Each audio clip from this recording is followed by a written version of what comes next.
الحمد لله علي الذات عظيم الصفات سميع السمات كبير الشان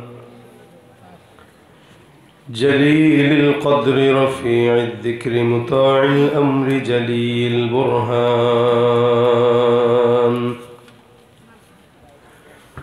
فخيم الاسم عزيز العلم وسيع الحلم كثير الغفران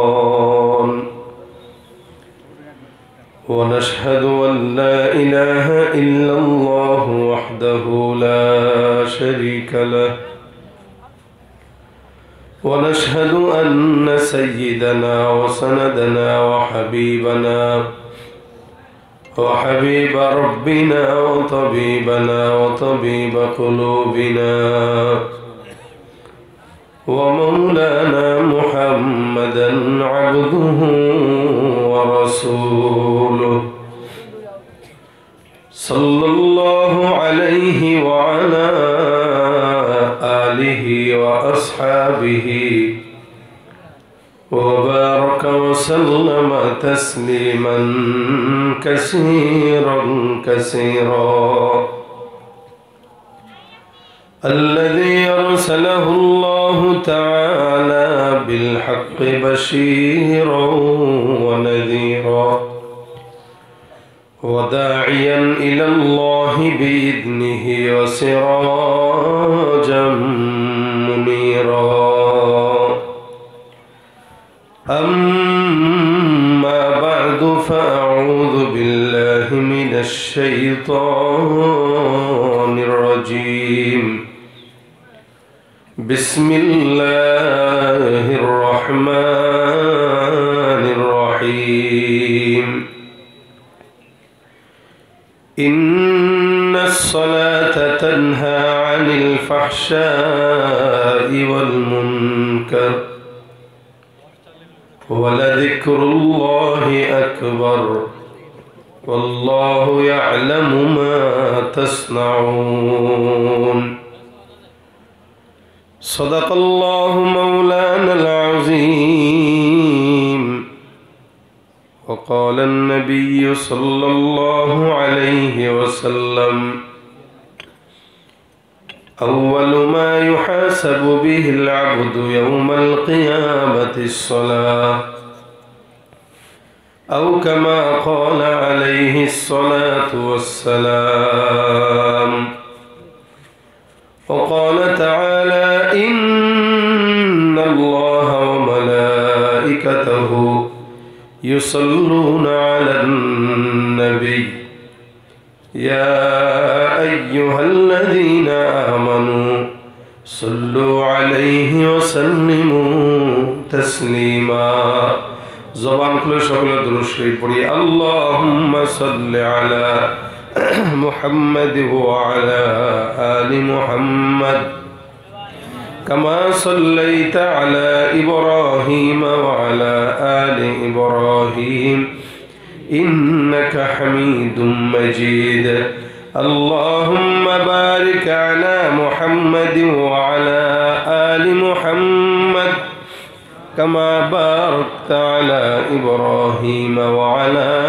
آل إبراهيم إنك حميد مجيد الحمد لله আল্লাহ পাক রব্বুল আলামিনের দরবারে লাখো কোটি শুকরিয়া সরদারপাড়া জামে মসজিদের উন্নতি কল্পে আজকের এই গাড়াদাহ বাইমানপাড়া সরদারপাড়া জামে মসজিদ প্রাঙ্গণে আমাদেরকে একত্রিত হয়ে ইমানি কিছু মুজাকারায় শামিল হবার তৌফিক দান করেছেন সকলে বলি আলহামদুলিল্লাহ। আপনারা দীর্ঘ সময় যাবত ওলামা একরামদের জবান থেকে মূল্যবান নসিহত শুনছিলেন। আমি শেষে আপনাদের সাথে কিছু মুজাকারা ফিনিশিংয়ের জন্য বসলাম। আল্লাহ পাক যেন এই শেষের মুজাকারায় আমাদের বরকত দান করেন এবং আমলের নিয়তে বলার শোনার তৌফিক দান করেন। ঘুমায় গেছেন আপনারা? সজাগ আছেন? দু চারজন সজাগ, বাকিরা ঘুমাইতেছেন। কারা কারা ঘুমান হাত তুলেন। দেখেন দেখেন দেখেন ঘুমায় কারা, এরা ঘুমায়। আওয়াজটা বাড়ান ভাই। এই পাশে ভাইরা একটু বসা যায় না? একটু বসে যান, বসে যান। আমি অসুস্থ শরীর নিয়ে আপনাদের কাছে আসছি। আমি প্রোগ্রাম যদি রাখি, আলহামদুলিল্লাহ আমাদের কমিটির যুবক ভাইরা একটু পেরেশানি করছেন দেরি হওয়ার কারণে, আসবো না এই কারণে না, কিন্তু আমার মনে হয় আমি আপনাদের এলাকা অনুযায়ী ঠিকমতো আসছি। কারণ আপনাদের এলাকায় যত প্রোগ্রাম যদিও হয়েছে কম, যতগুলোই করেছি মোটামুটি আপনাদের এই প্রোগ্রামগুলো জমেই হলো রাত, বেশি যত হয় তত। তো সেই ক্ষেত্রে আশা করি আপনাদের কষ্ট হবে না ইনশাআল্লাহ। সজাগ থাকবেন। আমার নাক কান সবই বন্ধ, আপনারা কি বুঝতে পারতেছেন? আচ্ছা, যেই সময় চলছে এই সময়ে অসুস্থ সব ঘরে ঘরেই আছে, কিন্তু অসুস্থ হলে মানুষের রেস্টের প্রয়োজন, এটা আপনারাও রেস্ট নেন, কিন্তু আমাদের কোনো রেস্ট নাই। আমি যদি আজকে অসুস্থতার অজুহাতে না আসতাম, আপনারা কমিটিরে বাটপার বানায় দিতেন, কি ঠিক না? বলতেন কি এই কমিটি খারাপ, দাওয়াত না দিয়া করছে। কিন্তু এরকম বাংলাদেশে হয় যে আমরা দাওয়াত রাখার পরে যদি কমিটিরা মাহফিল করতে না পারে, তখন এটা আমরা বলি না যে মাহফিল কমিটি বাটপার, এটা কিন্তু আমরা বলি না। কিন্তু কমিটি আলারা অথবা এলাকার জনগণ ঠিকই কমিটিদেরকে বাটপার বানায় দেয় যে এরা ধোঁকাবাজ, এরা দাওয়াত না দিয়াই করছে। ভাই সমস্যা উভয় পক্ষেরই হইতে কি পারে না। আমরা কি মেশিন? এরকম তো না যে কালকে একটা গলা দিয়ে ওয়াশ করছিলাম, ওই গলাটা ভাঙছিল, ওইটা ওয়াশিং মেশিনে দিয়ে একটা গলা লাগাই আসছি, আজকে ভিন্ন একটা গলা দিয়ে ওয়াশ করবো, এরকম কিছু। একই গলা দিয়ে সেই সেপ্টেম্বর থেকে শুরু, রমজানের আগের দিন পর্যন্ত চলবে, আবার রমজানের ঈদের পর দিন থেকে শুরু, মোটামুটি হজের আগ পর্যন্ত চলবে। সারা বছরই এখন আলহামদুলিল্লাহ দিনই মজমাগুলো হয়। এই কারণে অসুস্থতা এটা আল্লাহর তরফ থেকে। এরপরও আলহামদুলিল্লাহ আপনাদের জবান ঠিক রাখার জন্য আল্লাহ পাক আমাকে আনছেন। যেহেতু আমি চলে আসছি, আপনারাও আছেন, আমি বিশ্বাস করি আমি যতক্ষণ থাকবো আপনারা জবান বন্ধ করে কোনো মতে থাকবেন না, আওয়াজ দিয়ে থাকবেন। এই ইনশাল্লাহ দিয়ে কিচ্ছু হবে না। মানে বুঝেই না এরা, জোরে বলেন। নাকি মেয়ের দল আপনারা? পুরুষের দল তো। পুরুষের দলের আওয়াজ কেমন হয়? এই তো এক দুইজন বলছে সিংহের, আর বাকি বলতেছে না আমরা আপনাদের মধ্যেই। ভাই কথা আমার সাথে বলতে হবে, মুজাকারা। আমি কোনো ঢাকার থেকে মুরব্বী বক্তা আপনারা দাওয়াত দেন নাই, আলহামদুলিল্লাহ এলাকার যুবকরা আয়োজন করেছে, আমিও আসছি, আমিও যুবক। আর এই সমাজ যখন যুবকরা দাঁড়ায় যায় সমাজে, তখন 16 বছর 15 বছরের ফ্যাসিস্ট সরকারও থাকতে পারে না।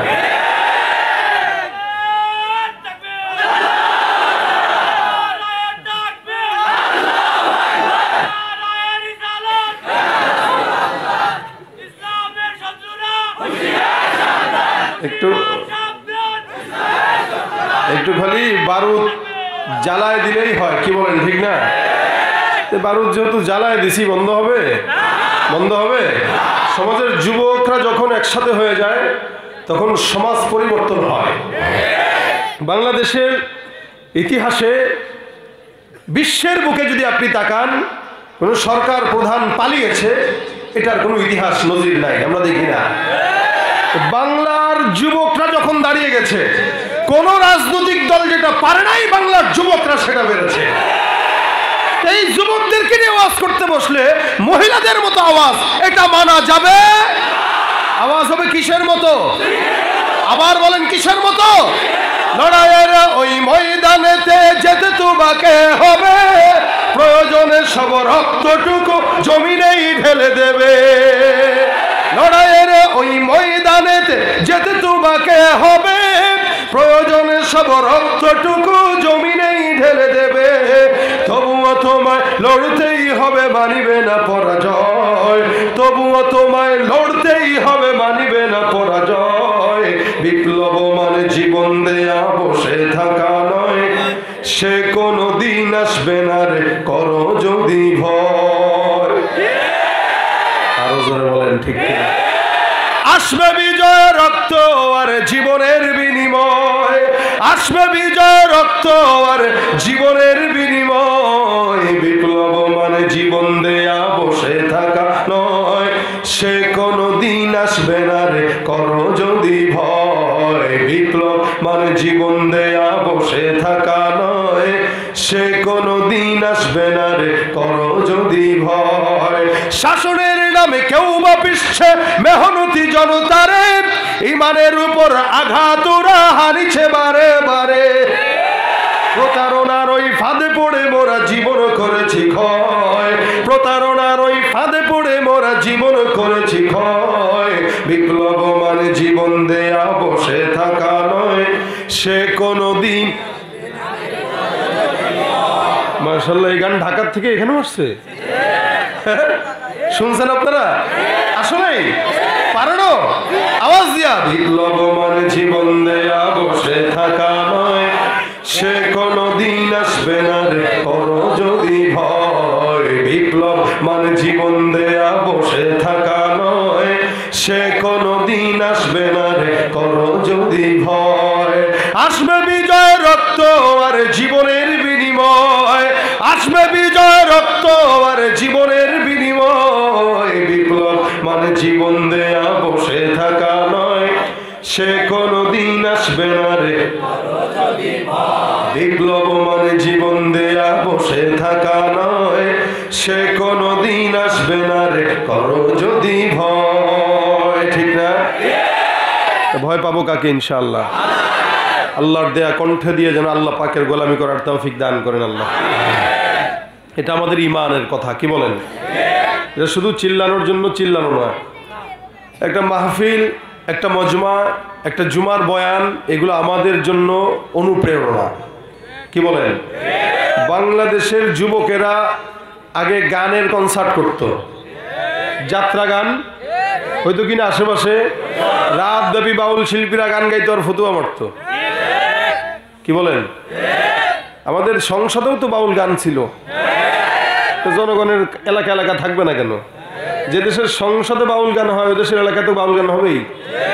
তো ছিল আগে, এখন কমে গেছে, নাই বলবো না, কমে গেছে।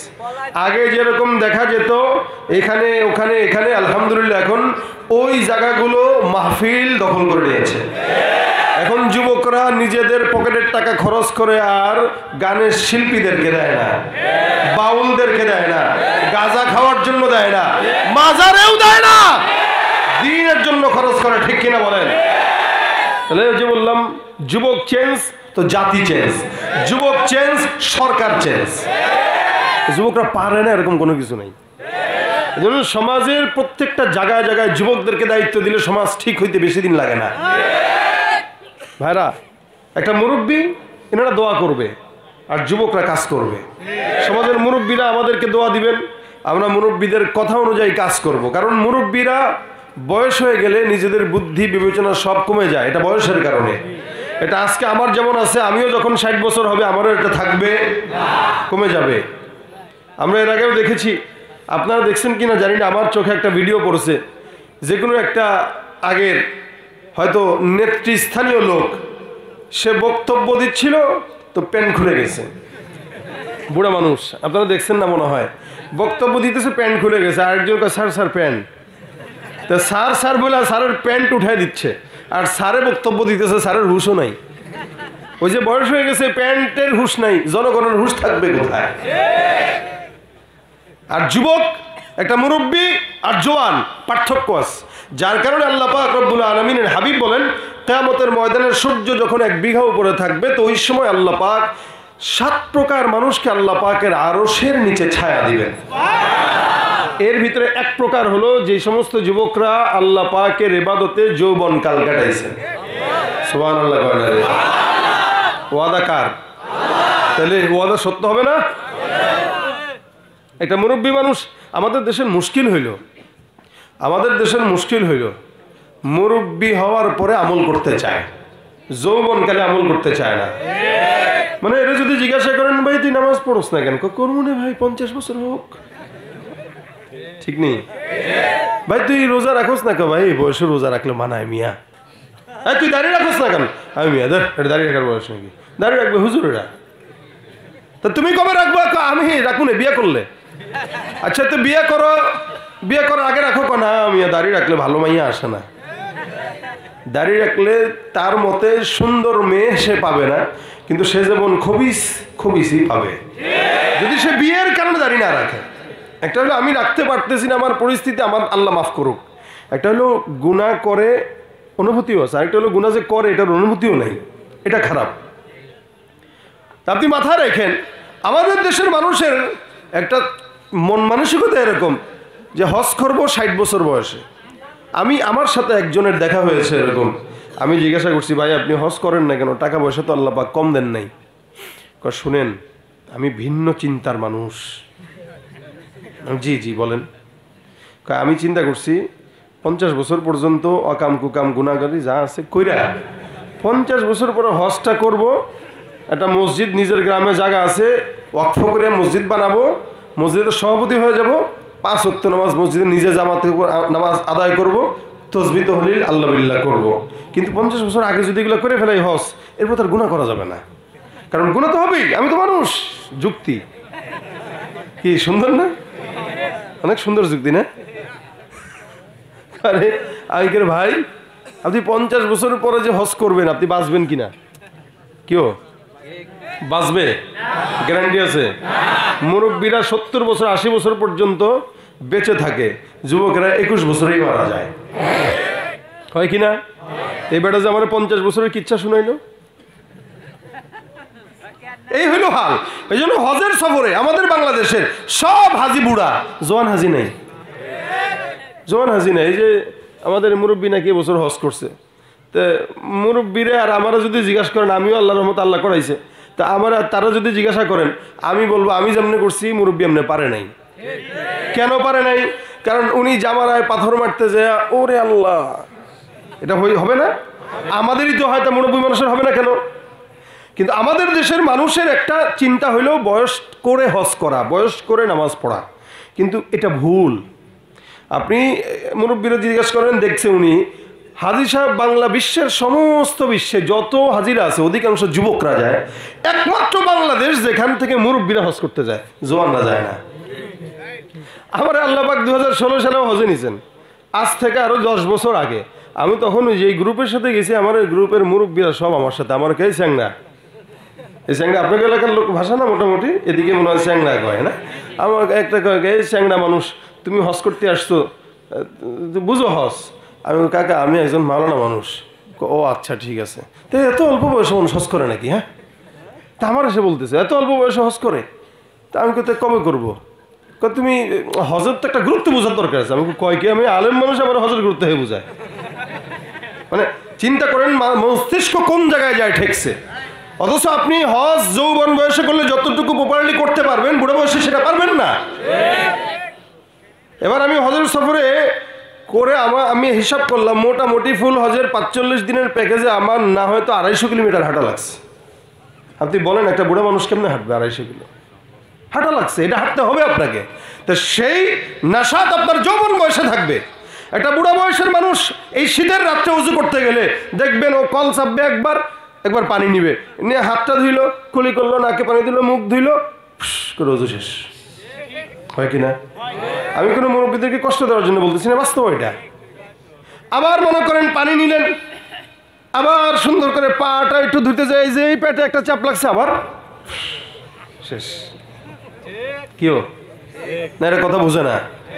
কথাটা কি বুঝছেন? আমি মুখে বলি নাই, আমি বুঝাইলাম আর কি।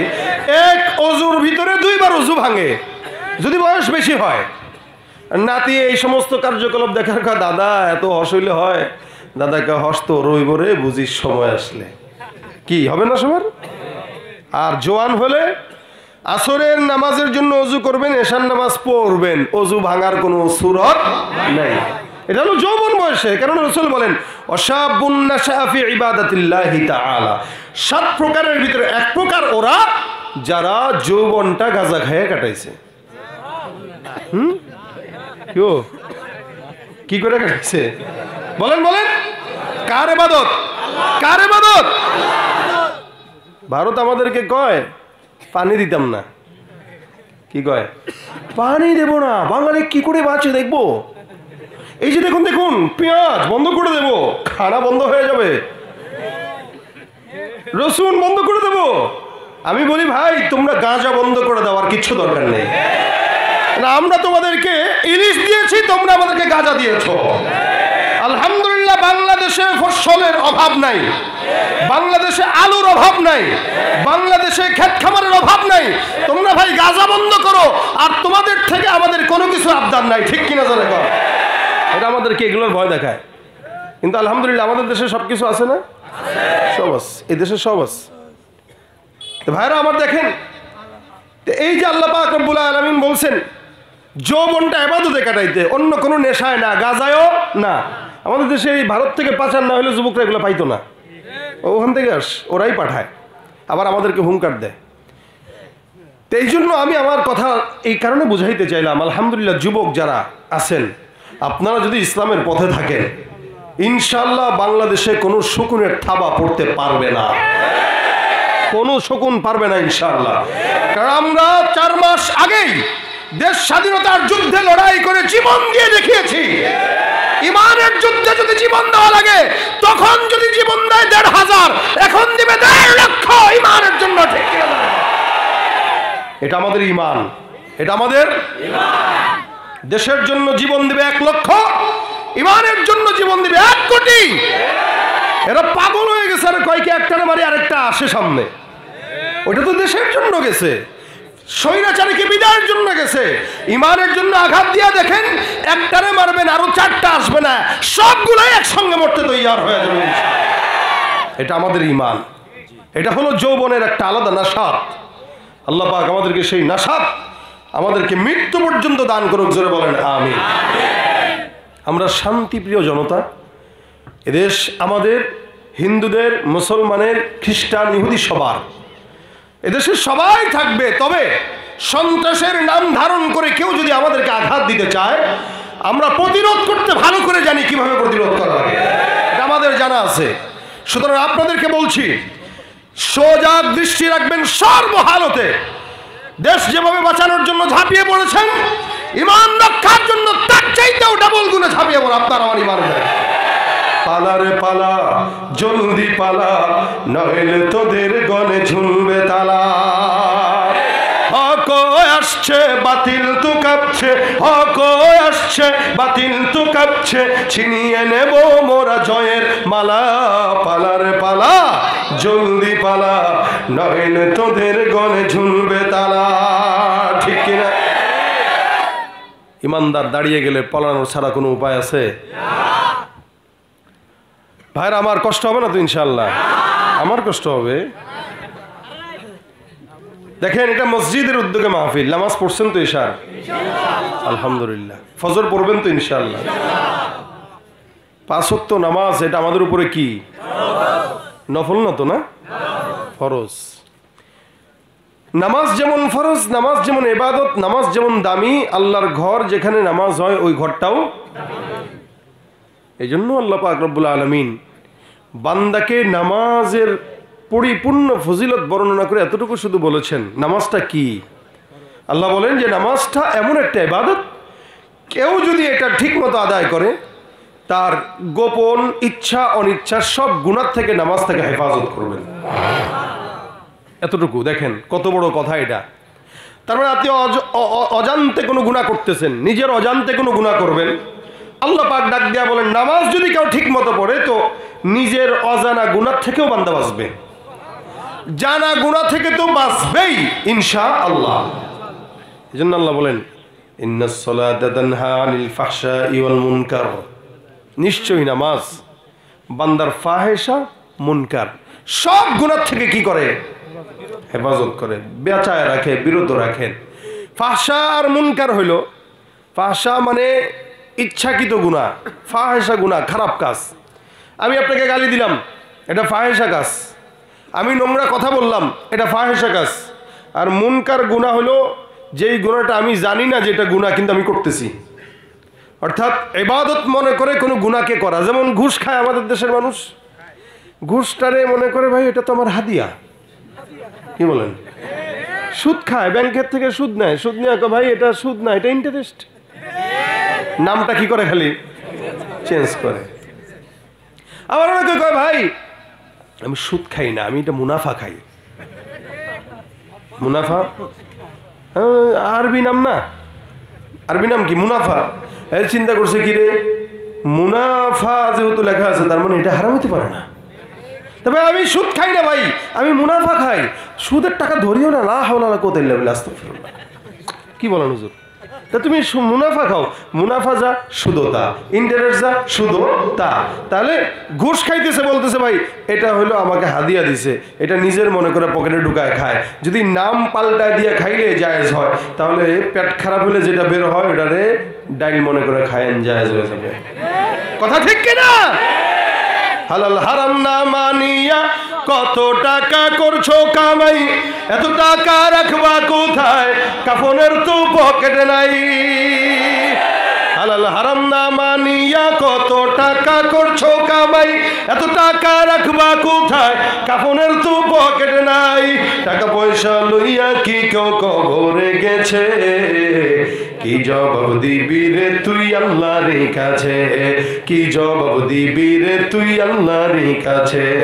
ওরে মানুষ ওই চবে হুশ দুনিয়ার পিছে, কি জবাব দিবি রে তুই আল্লাহর কাছে। ঠিক কিনা? তাহলে হারাম রে হালাল বানায় খাইবেন? কথা কয় না?